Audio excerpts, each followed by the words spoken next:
எட்டியாஸ்ல tea board நிறைய பேர் கேட்டிருந்தீங்க, அவங்களுக்காக அப்டேட்ல கொண்டு வந்திருக்கோம்.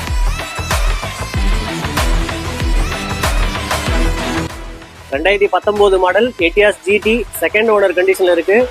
1,94,000 கிலோமீட்டர் ஓடி இருக்கும். ப்ராப்பர் கம்பெனி சர்வீஸ் பார்த்துருக்காங்க. வண்டியில் ஆக்சிடென்ட் ஹிஸ்டரி ரீப்ளேஸ்மெண்ட் கிடையாது. 2 லட்சம் கிலோமீட்டர் கிட்ட ஓடி இருக்கு. இந்த என்ஜின் எவ்வளவு ஓடும் அப்படின்னு உங்களுக்கு டவுட் தேவையில்லை. இருக்கிறது டொயோட்டா என்ஜின் 5 லட்சம் 6 லட்சம் கிலோமீட்டர் ஓடினாலும் வண்டியில எந்த கம்ப்ளைண்ட்டுமே வராது.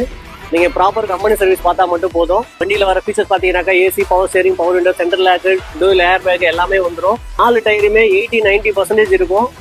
FC இன்சூரன்ஸ் இந்த வருஷம் அக்டோபர் நவம்பர் வரைக்குமே கரண்ட்ல தான் இருக்கு. இந்த வண்டியோட மொத்த விலையே 6,95,000 தான் கேட்குறோம். ரேட்டு ஃபிக்ஸட் கிடையாது. கஸ்டமர் ப்ரொஃபைல் பேஸ் பண்ணி நம்ம ஒரு 6 லட்ச ரூபா லோனே வாங்கிக்கலாம். இந்த கார் பற்றி வேறு ஏதாவது டீட்டெயில்ஸ் தேவைப்படுதுன்னா ஸ்க்ரீனில் இருக்க நம்பர் கால் பண்ணுங்கள். கார் கள்ளக்குறிச்சி JP காசில் தான் அவைலபிளாக இருக்குது. தேங்க்யூ ஃபார் வாட்சிங்.